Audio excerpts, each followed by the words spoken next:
Esta semana, João Miguel Tavares sente-se desaparecido, como os papéis da ONG de Passos Coelho. Ricardo Araújo Pereira declara-se comissário para fazer o balanço do mandato de Durão Barroso em Bruxelas e Pedro Mexia confessa-se Oxa. Está reunido o Governo Sombra.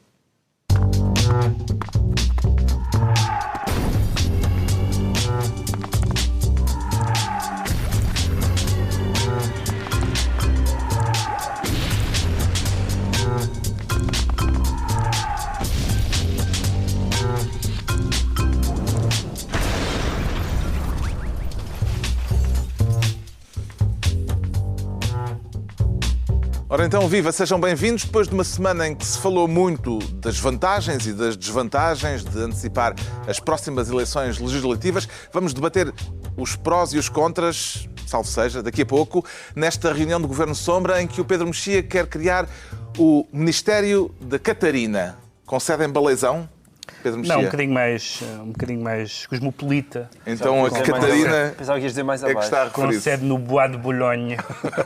Porque, bom, tem a ver com esta sentença da... Quem é a Catarina? Catarina, já vamos. Primeiro Há contextualizamos. enquadramento. A Catarina é o desenlace. É mais Muito do que o bem. sentido. Tínhamos calma então, não é? Certo. Aguardemos.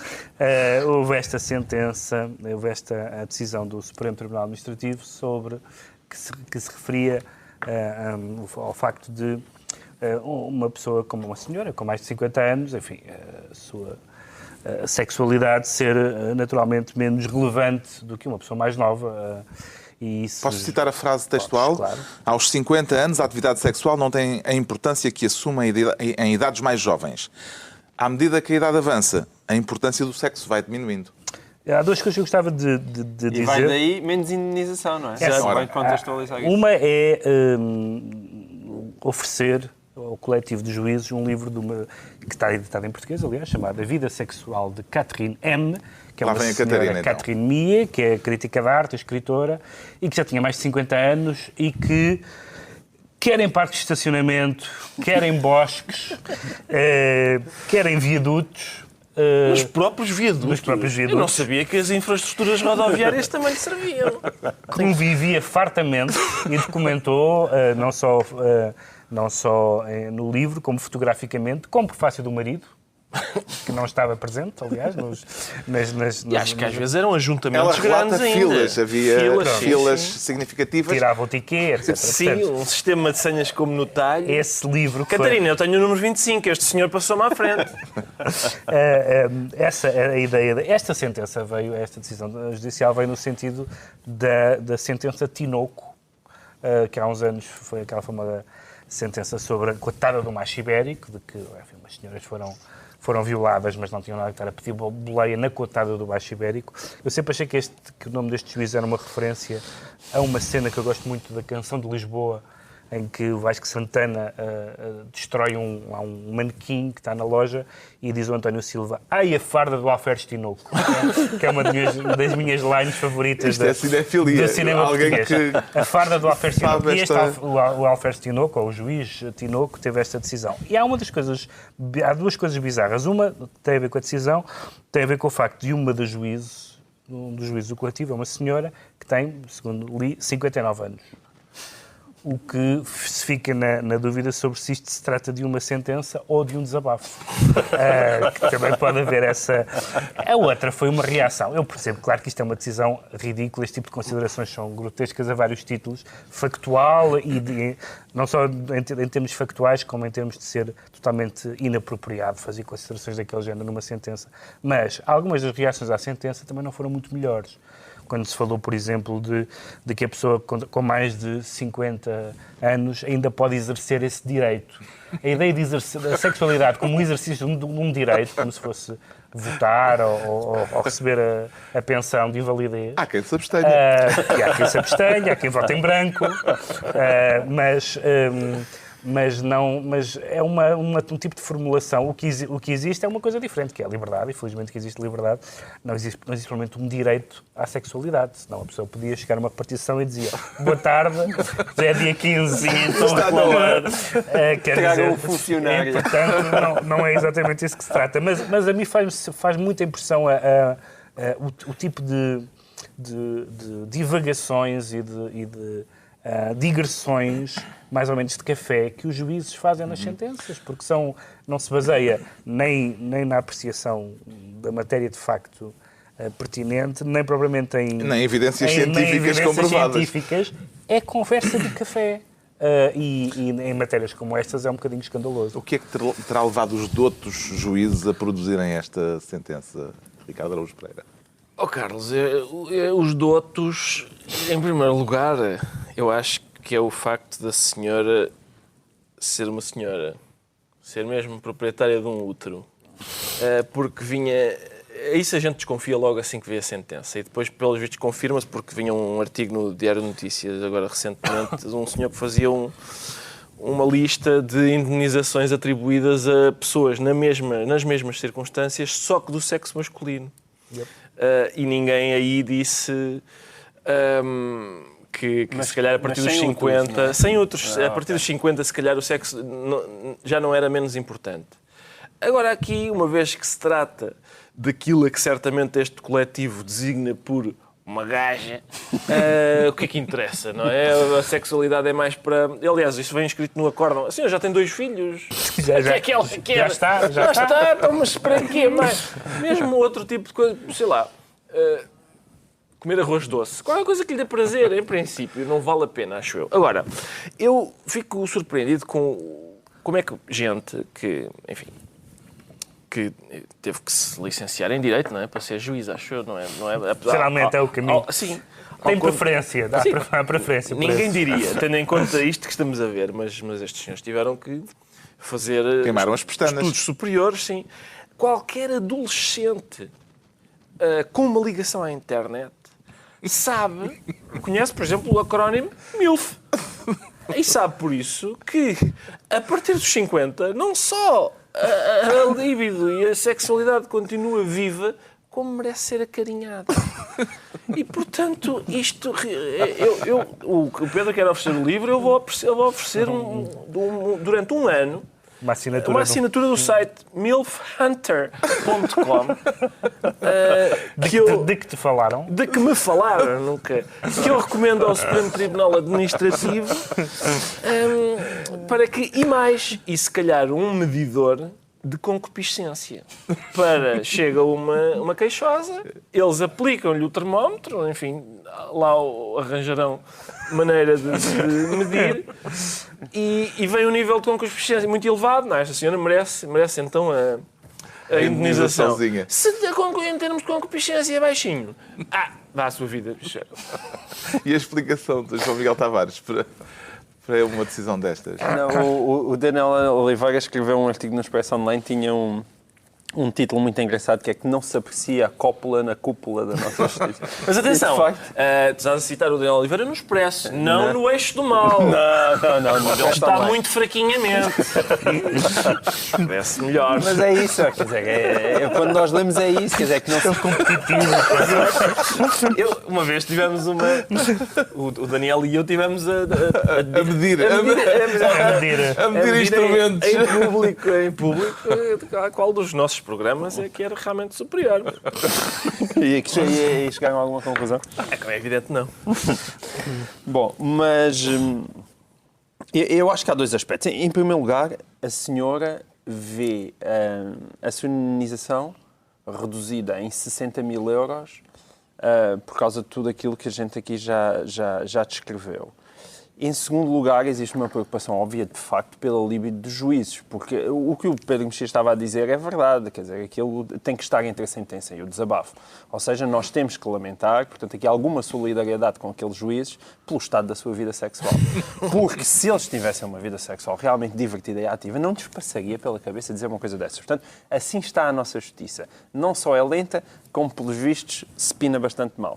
Agora... Pina? Não se pode dizer pinar num programa de televisão. Então, ouve lá, o que é que achas? Já acho que está ao nível desta sentença.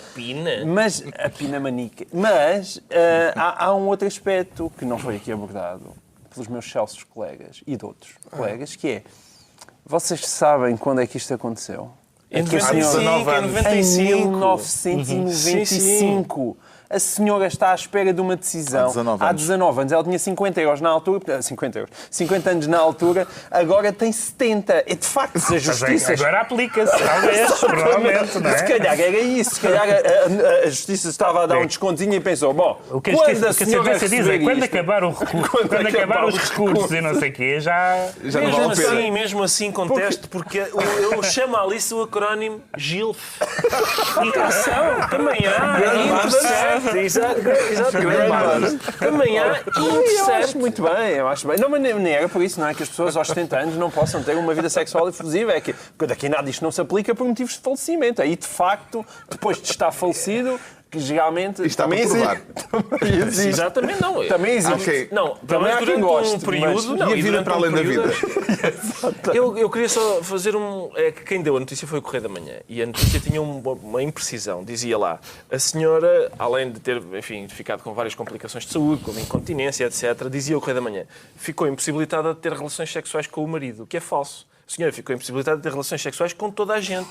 Se fosse só com o marido, eu admitia, toma lá uma indenização relativamente pequena, porque é só com o marido. Há 6 bilhões de pessoas no mundo, tem muito para onde escolher. Não é? É com toda a gente. Pronto, está entregue o Ministério da Catarina ao Pedro Mexia. Agora o Ricardo Araújo Pereira quer ser Ministro dos Inquéritos. E o que é que quer inquirir, exatamente? Quero inquirir várias coisas. Quero os inquiridores, por exemplo, quero inquirir o Marcos Mendes, quero inquirir toda a gente. Vai haver uma... É por causa do inquérito parlamentar ao BES. Vai haver o BES é o teu tema fetiche. É um tema fetiche agora para mim. O capítulo BES do Sim, saudades de Miguel Sousa Tavares. Sim. E dos estados das finanças do país. Ele tem dito alguma coisa? Não. Então não. Acho que sim, quaisqueres. Disse quaisqueres várias vezes. E disse que alguém era procurado death or alive. Morte ou vivo. Enfim. Foi só para te dar uma oportunidade. Foi uma assistência apenas. Foi obrigado. Fizeste. E lá, a boca da baliza estava tudo aberto. Estava tudo aberto. Eu chutei. Sim, pronto. O inquérito parlamentar. Exato. O inquérito parlamentar ao caso BES que me causa alguma insatisfação. Nomeadamente sobre o facto de Marcos Mendes ser um dos chamados a depor. Exato. Mas atenção, antes disso, o inquérito causa-me alguma insatisfação, quer como cidadão, quer na minha qualidade de investidor. Causa-me alguma insatisfação. Ou de ex-investidor. Eu, por exemplo, nos livros, eu gosto de ler um livro, acaba um livro, começo outro. Agora, começarmos este inquérito, enquanto ainda não se acabou o do BPN, ou ainda não se sabe nada do BPN, muitos inquéritos abertos ao mesmo tempo. Eu gostava então que esperássemos por 2079, quando se resolverem as coisas do BPN, para então encetarmos... E quando a vida sexual também já não contar para nada? Eu enfim, não digo nada. Em 79? Mantenho-me firme, em 2079 estou... Mas isso é daqui... Porque estarás morto. 79 é daqui a 65 anos. Continuas a manter-te firme? Pode ser que a medicina invente aí umas coisas. Com 100 e tal? Sim. Eles andam para aí a estudar. Fala com o Manuel de Oliveira. Ora bem, primeira coisa. Marcos Mendes...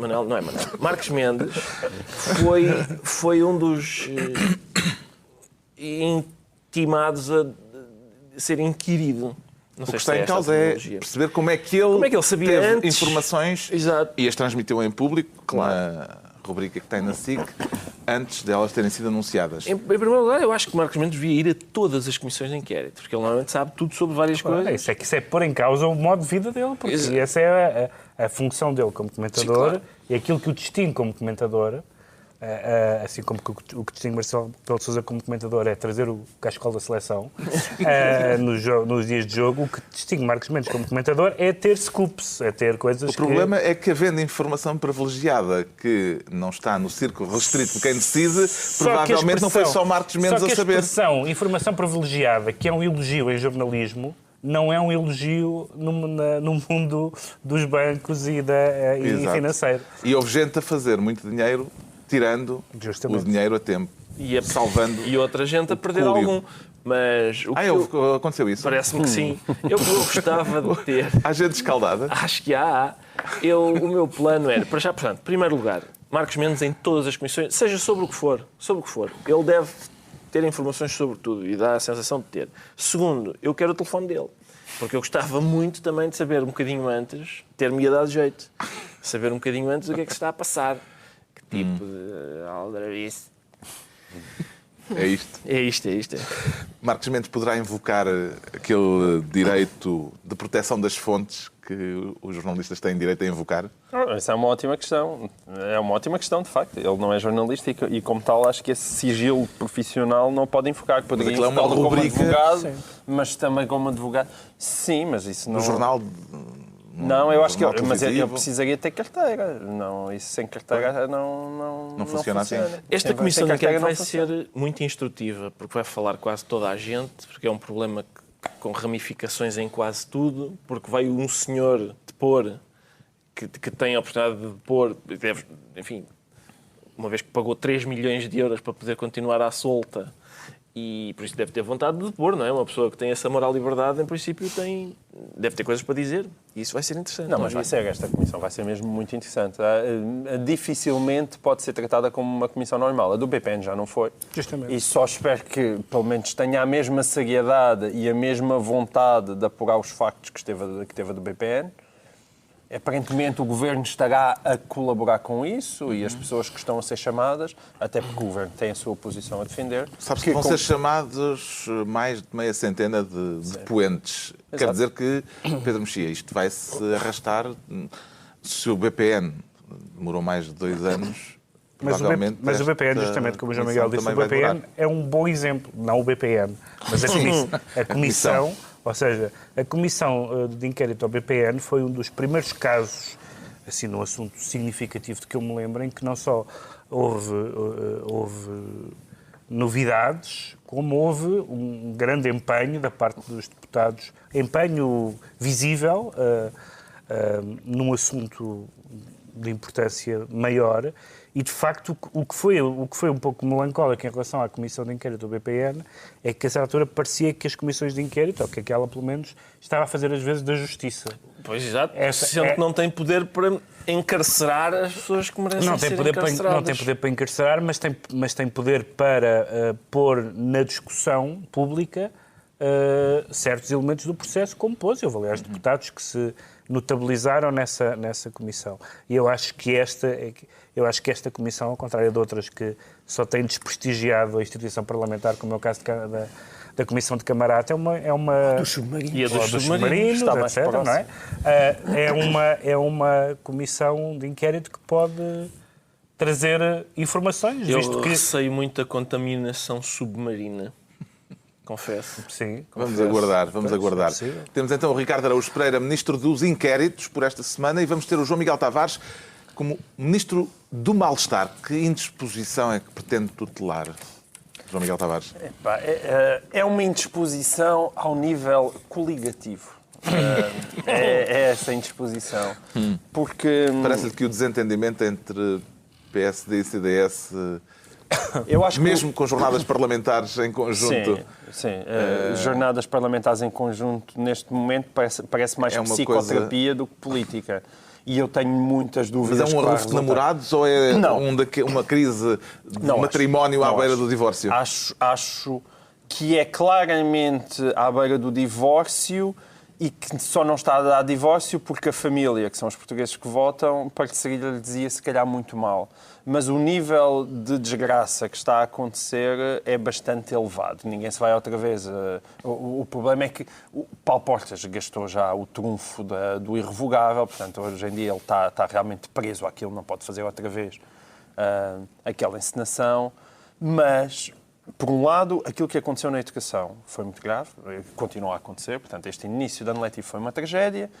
O Ministro da Educação e o Primeiro-Ministro claramente acham que a culpa, em primeiro lugar, e quem devia ter assumido responsabilidades era o Secretário de Estado do CDS. Isso não aconteceu. Pedro Passos Coelho teve esta semana uma declaração terrível, quando disse que Nuno Crato não tinha lavado as mãos. E, portanto, toda a gente percebeu a quem é que ele se tinha referido. Depois foi passar... É uma referência passear com ele. higiênica ou bíblica? Não se percebe. Não percebi bem. Não lavou as mãos a seguir aqui. Não lavou as mãos, exatamente. Ou A seguir a ter decapitado o início do ano letivo. E Passos Coelho não aceitou a admissão de Não aceitou. Nuno Crato. Foi passear com ele agora para o Luxemburgo. Parece que o Nuno Crato não tinha nada para fazer lá, mas foi feito um passeio de 3 dias com o Primeiro-Ministro. E, ao mesmo tempo, houve a manchete do último Expresso, em que está lá contado à lá Marques Mendes, tudo o que se passou no Conselho de Ministros. Passos Coelho escondeu até à meia-noite a solução para a sobretaxa do IRS. De devolver a sobretaxa. Mas eu tenho uma tese sobre isso. E portanto... Posso suspendê-la? Venha ela. Vou suspendê-la. Porquê? Porquê que Passos Coelho esperou até à meia-noite? Porque, como se sabe... Transformava-se em abóbora? Não se transformava em abóbora, mas o CDS... até às 11h59 é provedor do contribuinte. A partir da meia-noite transforma-se em Zé do Telhado, em matéria fiscal. Portanto, a verdade é que o partido provedor do contribuinte é objetivamente corresponsável pelo aumento brutal da carga fiscal. Mas isto revela... Pode-se dizer, bom, não havia outras alternativas. Isso é uma discussão política. Agora, o facto objetivo é que um dos partidos da coligação que fez da moderação fiscal uma das suas bandeiras, deixou ir. E, portanto, se calhar também podes dizer que o PSD também fez da moderação fiscal uma das bandeiras. Se calhar é preciso esperar até à meia-noite para... Mas há aqui uma vontade de humilhar o parceiro. Aquela notícia no Expresso... Há uma vontade... Claro, não é uma notícia inocente. Impensável. Com certeza. Aquilo é claramente uma revanche por outras coisas que se estão a passar. Agora, qual é que é o problema disto? O problema disto é que supostamente isto nem sequer vai acabar daqui a um ano quando o governo terminar. Ou seja, como é possível que estes dois partidos, com estas duas lideranças, estejam ainda a imaginar apresentarem-se coligados a umas eleições legislativas quando neste momento eles se encontram neste estado? Justamente, é impensável. Pego aí. Se tivesse de apostar, Pedro Mexia apostaria que nas próximas legislativas o CDS e o PSD vão coligados ou separados? Do ponto de vista aritmético, não faz sentido não irem coligados, porque sabemos que o método eleitoral o método de ontem. favorece as coligações. Por outro lado, o facto de irem coligados torna mais claro para quem vota neles que está a votar no governo cessante e não em dois partidos que até têm supostamente diferenças em algumas matérias e que depois podem ou não vir a votar. Mas eu acho que é muito difícil que o governo... Para o CDS seria trágico. É muito difícil separarem-se é muito e difícil não irem separarem-se. É muito tarde para se separarem. Por quem é que está a torcer neste duelo, Ricardo Araújo Pereira? Paulo Portas ou Pedro Passos Coelho? Quer dizer, é como naqueles... Nós quando vemos um jogo mesmo entre equipas que não nos dizem nada, por também exemplo, mas torcemos. Eu vejo o Sporting Porto e é sempre frustrante não há as regras do futebol não permitirem perder os dois. Sim, é o caso aqui. Eu não sei. Aqui podem perder os dois. Podem, eu acho que vão perder os dois, vão perder os dois, mas por razões diferentes. Não é? O CDS continua a fingir que não faz parte do governo, não é? Continua a fingir que não tem responsabilidade nenhuma nas coisas que acontecem. Nas más, porque nas boas tem, por causa da recuperação económica, da esperada. Mas o que me entusiasma nisto eu sou um eleitor de esquerda e gostava que houvesse uma coligação de esquerda. E as pessoas dizem sempre, e com razão, mas a esquerda não se consegue entender. Isto demonstra que não é preciso os partidos entenderem-se para haver uma coligação governativa. Estes tipos não se entendem desde o início. E, portanto, tenho esperança. O João Miguel Tavares fica, portanto, ministro do mal-estar por esta semana. Estão entregues as pastas ministeriais. Daqui a pouco antecipamos se vai ou não haver antecipação de eleições. Eis a questão, antecipar ou não. Antes disso, o Ricardo Araújo Pereira sente-se comissário. E para comissariar o quê, Ricardo? É para avaliar, é um comissário avaliador de outros comissários, é o que eu quero ser. Para lembrar com muita simpatia o fim do mandato de Durão Barroso. Quero dizer adeus a Durão Barroso. Dizer adeus e fazer à frente da Comissão Europeia. Um pequeno balanço, porque eu penso sempre... Nós hoje pegamos num livro de história e está lá Dom Afonso Henriques, etc. Eu, nos livros de história do futuro, que tipo de páginas serão dedicadas, por exemplo, a Durão Barroso? E o Ricardo quer começar a escrever essas páginas da história não saberia fazê-lo. De Durão Barroso em Bruxelas. Não saberia fazê-lo. Quer dizer, do ponto de vista... É certo que era a pessoa que estava à frente da União Europeia num dos maiores descalabros. Não sei se a história vai registar isso. Eu preferia que a história registasse o modo como... Eu estive a informar-me sobre o assunto e, ao que parece... a Merkel mete o indicador na cabeça do Durão Barroso Ui. e o polegar mexe um braço. Por momentos esperei o pior. Não. Por É na momentos, cabeça. quando tu levantaste esse Eu fui dedo... investigar, procurem títere na Wikipédia. E é assim, a cabeça é o indicador da Merkel que mexe. Está a chamar de necreira. E os bracinhos, sim. E os bracinhos É um bom momento de televisão, repara. É o polegar Está e contra o branco e e o os levantar um médio, se não me bocadinho. engano. Eu estive a investigar. E aquilo, o truque estava muito bem feito. Eu gostei muito. Claro que o mérito, se calhar, é mais da Merkel. Mas o títere, neste caso o Bonifrate, também tem de se deixar manobrar bem, não é? Gostou de ver o socialista... Não pode estar tenso. Gostou de ver o socialista Francisco Assis aplaudir de pé o último discurso de Durão Barroso no Parlamento Europeu? João Miguel Tavares. Ele, para isso, utilizou 2 argumentos. Um deles era um português. E esse, péssimo argumento. Péssimo. Mas utilizou um segundo argumento que foi: gostei do discurso. Esse é um ótimo Esse é um bom argumento. argumento. Se ele gostou do discurso, bate as palmas. O Grupo Socialista votou no novo Presidente da Comissão, que é da mesma, Exatamente, do mesmo ele grupo também da...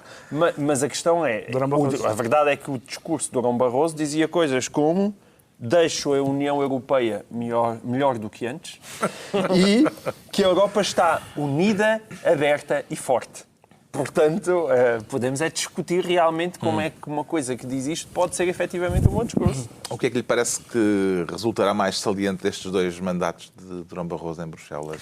Na verdade, do ponto de vista, se quiseres, dos livros de história, provavelmente nada, pela mesma razão que nada ficará de Jacques Santer e de Romano Prodi e de Roy Jenkins e de tirando Delors. Foi a única figura que nós associamos a uma liderança forte, por 2 razões bastante importantes no caso dos 2 mandatos de Durão Barroso. Num caso, é o caso do Bonecrer, é que de facto a Alemanha tem um poder de facto que é difícil de contrariar e é preciso ter vontade de contrariar. Em segundo lugar, parece que na crise do euro, nomeadamente, o órgão da União Europeia decisivo e que ganhou até algum prestígio e a quem foi reconhecida alguma intervenção decisiva foi Mário Draghi e foi o BCE, mais do que a Comissão Europeia. Mas, quer dizer, não me parece que isso tenha a ver com os méritos ou deméritos de Durão Barroso. Creio que a solução absolutamente apagada que eles escolheram para a sucessão do Sr. Juncker agora também não parece que seja por aí. Portanto, a União Europeia por aí não vai longe. Eu queria só dizer, ele não se estava a referir a mim, naturalmente, mas queria agradecer porque o Durão Barroso disse que era preciso contrariar o glamour do pessimismo.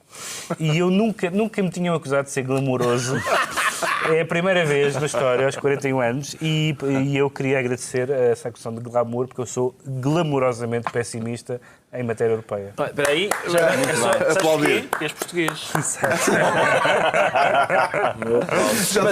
Mas está a ser mentiroso esta coisa. Ele sabe perfeitamente que é glamouroso. O meu pessimismo não tem glamour nenhum. Ele sabe Qualquer perfeitamente. dia começamos a ter que contar as tuas histórias. Até é uma estratégia de sedução do próprio Claro que é. poeta. Não é? Toda a gente sabe que os poetas e os escritores, por amor de Deus, olha o Sartre. Mesmo depois dos 50? Com certeza, depois dos 50 sempre. As pessoas acham-vos graça. Nunca consegui compreender porquê. Porque não estás graça nenhuma.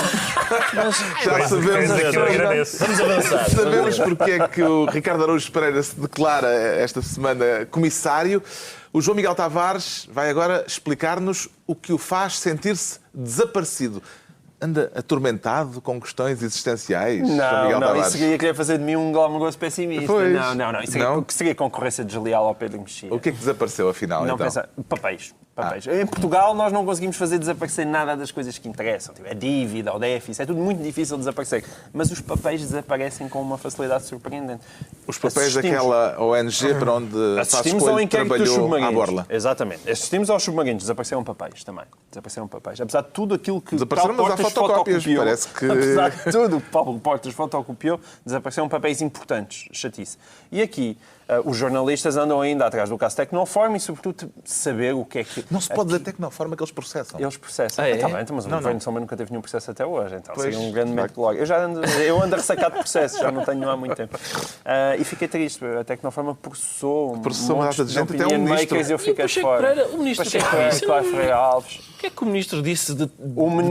Segundo o argumento da Tecnoforma, dos advogados, ele deu uma entrevista à Clara Ferreira Alves. A Clara Ferreira Alves disse que a Tecnoforma nunca deu cursos nenhuns e o ministro não a desmentiu. Não a desmentiu factualmente, portanto disse O insolente. que, de facto, é verdade que pode sempre haver algumas falsas. Ele não a desmentiu e, portanto, como não a desmentiu, a Tecnoforma chegou lá e pimba. Por outro lado, também se pode sempre achar que a Tecnoforma gosta muito de fundos europeus e é o ministro Miguel Paz Maduro que hoje em dia os tem nas mãos. Portanto, pode ser que haja alguma ligação. Também é possível que este meu comentário dê processo. Mas foi no âmbito da pilhéria. Exatamente. No âmbito da pilhéria. Não te esqueças disso. Mas aqui os jornalistas andam a tentar perceber o que é aquela famosa ONG, não é? Filhinha da Tecnoforma, e o que é que ela andou a fazer. Supostamente houve um grande trabalho, Pedro Passos Coelho, nessa ONG que ninguém sabe para que é que existe. E, quando se foi investigar, nomeadamente alguma papelada que estava no Instituto de Camões, coisa pouca, mas remetia para uns determinados parceiros que teriam sido exagados pelo Ministério do Emprego, no tempo ainda de António Guterres. E que esses parceiros poderiam dar alguma luz sobre aquilo que seriam as atividades dessa ONG. Os jornalistas foram bater à porta do Ministério do Emprego e os papéis desapareceram. E, portanto, este desaparecimento de papéis importantes na administração pública portuguesa, eu diria que se lhe diga? Não sei, é preciso ter cuidado aos raptos de celulose em Portugal. Este caso ainda faz moça a Passos Coelho ou já ninguém liga nenhuma a isto, Pedro Mexia?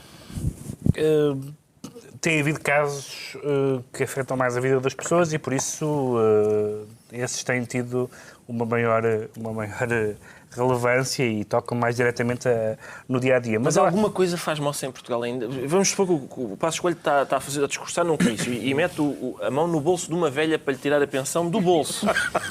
Uma velha com uma boa vida sexual ou com uma má? Pá, das boas, uma das boas. Vamos, sou eu que estou a imaginar, eu quero uma boa velha. Quero uma boa velha, sim. Eu acho que nem isso. Nunca tinha sido dito em televisão que era uma boa velha.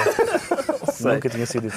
Não, mas o que eu acho interessante neste caso, independentemente do que é preciso nós sabermos, eu sou pela escola de pensamento em que devemos saber tudo sobre a vida profissional e as finanças de um primeiro-ministro. Portanto, sou um maximalista nessa matéria, assim como não quero saber nada da sua vida privada, quero saber tudo sobre a sua vida profissional e financeira.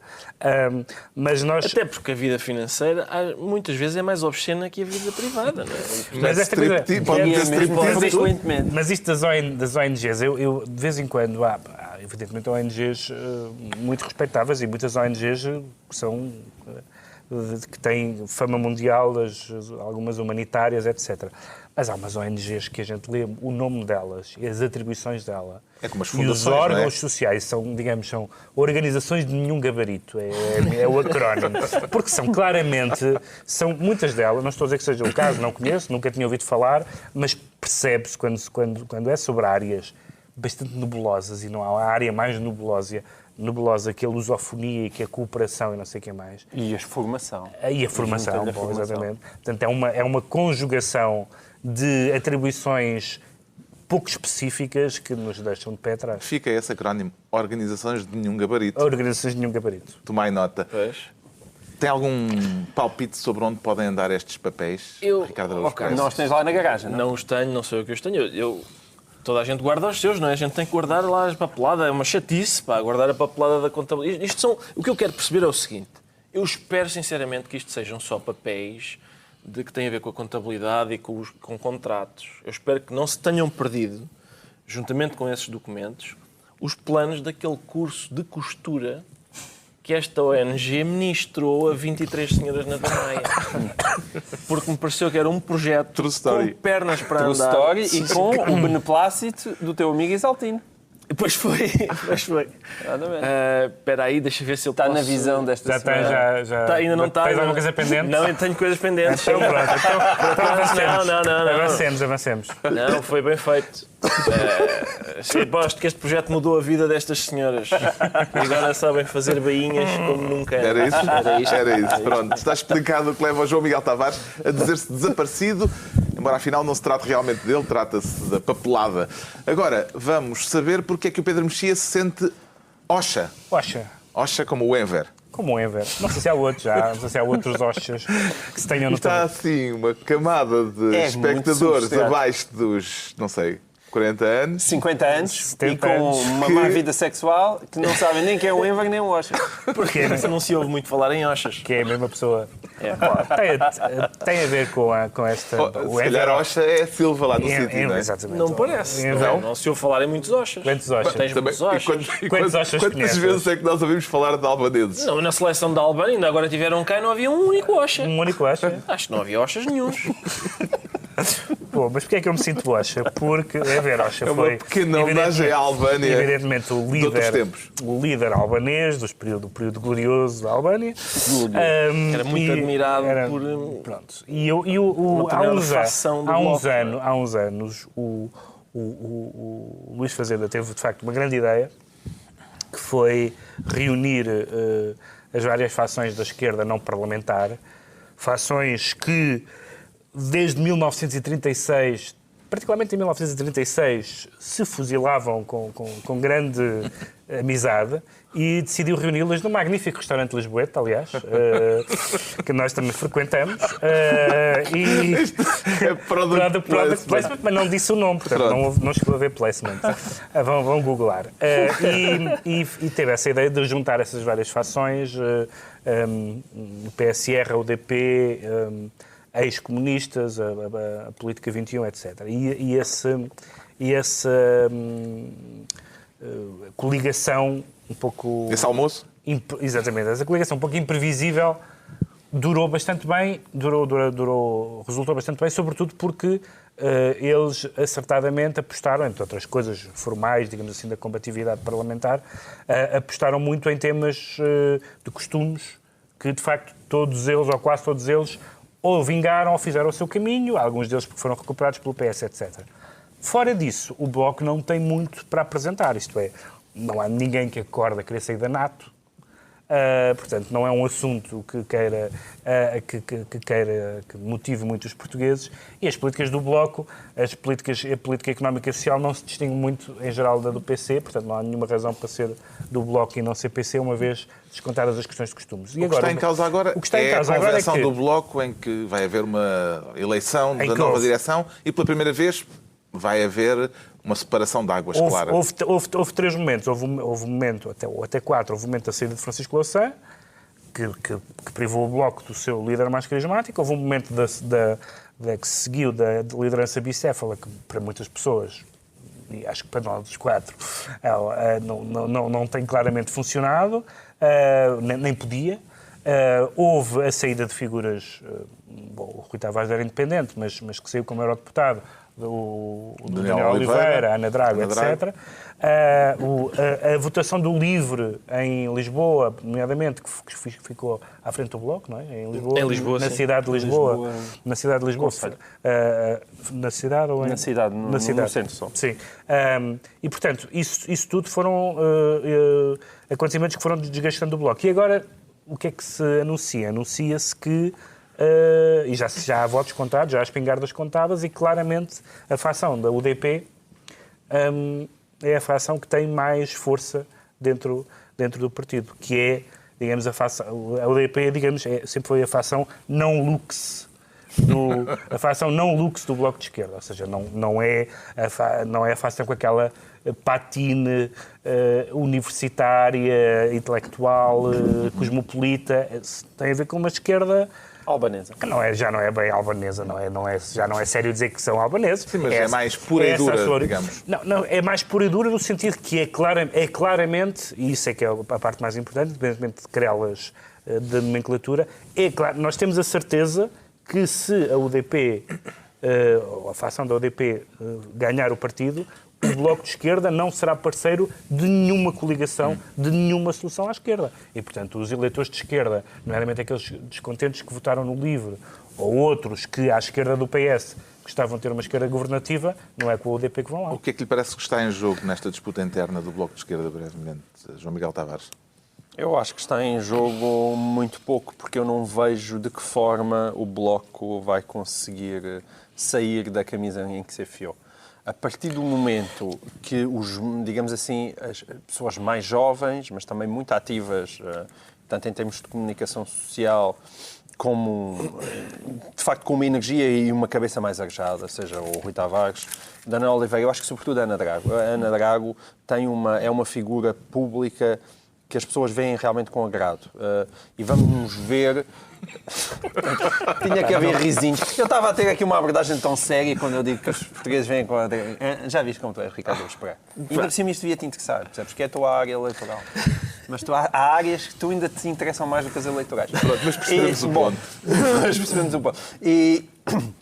Agora, é importante que o LIVRE consiga coligar-se à séria com o Daniel, com a Ana, e se essas pessoas realmente conseguirem fazer uma plataforma, eles vão ter aquele lado catchy, jovem e mais arejado que o Bloco deixou de ter. E, portanto, acho que naturalmente vão começar a corroer a sua base eleitoral. O Ricardo Araújo Pereira preferia que na próxima convenção ganhasse um líder ou dois? Vamos lá ver. É o que vai estar em jogo. Pois o Bloco já experimentou um líder, já experimentou dois.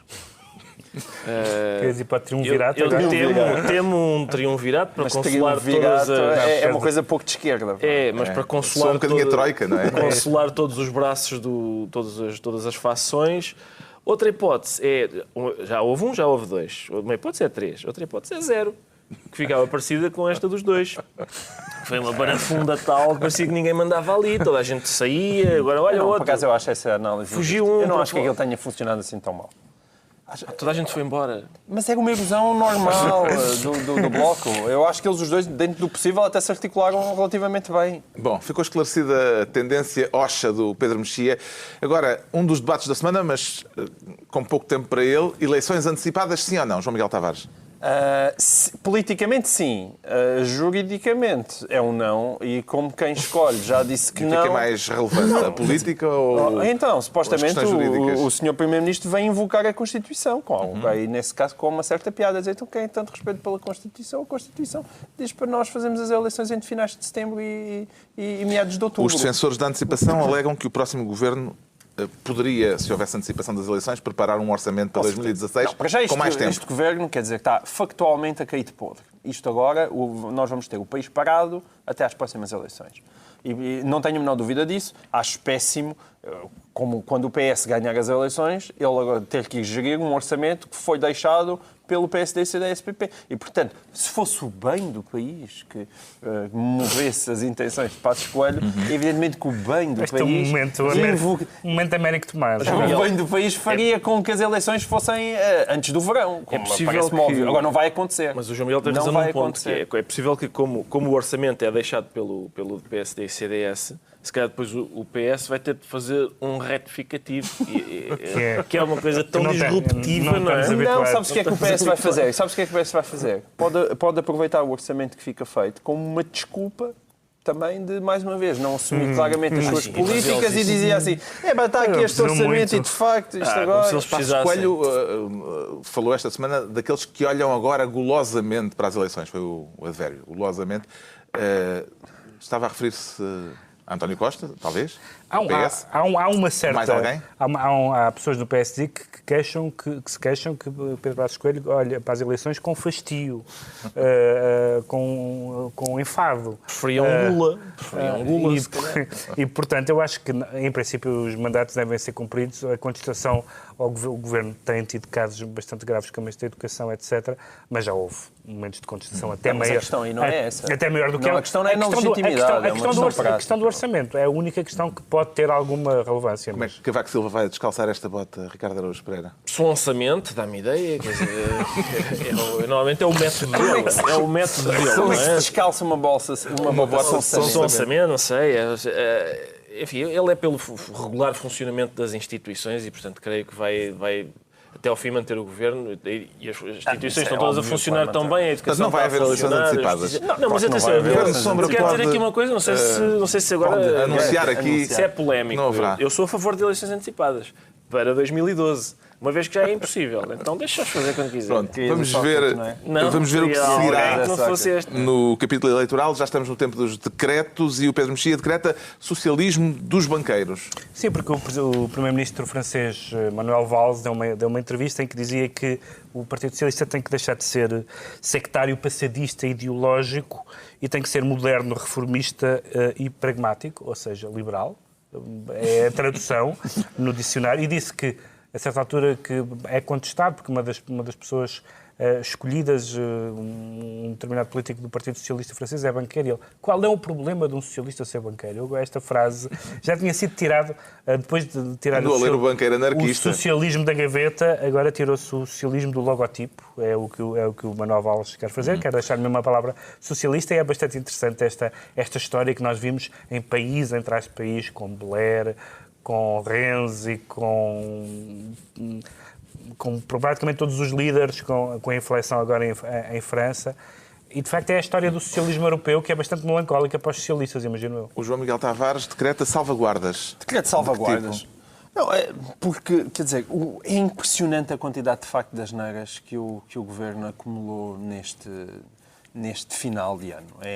Depois da Justiça, depois da Educação, agora até o Orçamento de Estado enganaram-se a fazer as contas e, de repente, os contribuintes solteiros e sem filhos, que é só a maior parte dos contribuintes, de repente percebeu-se que podem vir a pagar mais IRS do que pagaram anteriormente, nos anos anteriores, e então inventou-se uma salvaguarda, uma cláusula de salvaguarda para as pessoas não pagarem mais impostos durante os próximos 3 anos. Ora, isto é confusões atrás de confusões. Não é admissível. Não é admissível.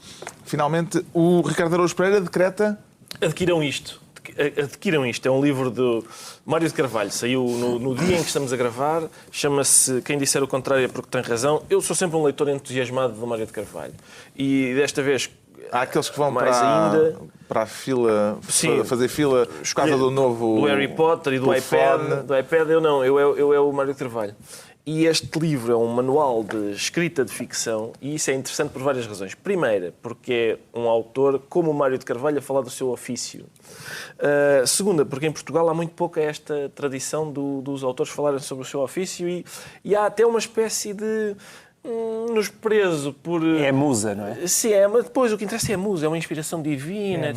É a mão que guia, que sabe-se lá quem é que é, escreve sozinha. Aliás, mas ao mesmo tempo ele também diz que não há regras, quase que... Não interessa, mas fala da sua perspectiva sobre isso. E no outro dia um senhor que é jurado do Prémio Nobel disse isto das cursos de escrita e das bolsas está a matar a literatura. Era antigamente, quando os escritores eram empregados de mesa e tal. E eu lembro-me de uma vez estar na tasca onde o Cervantes servia Santos de panado e o Shakespeare lavava a louça e estava-se lá bem.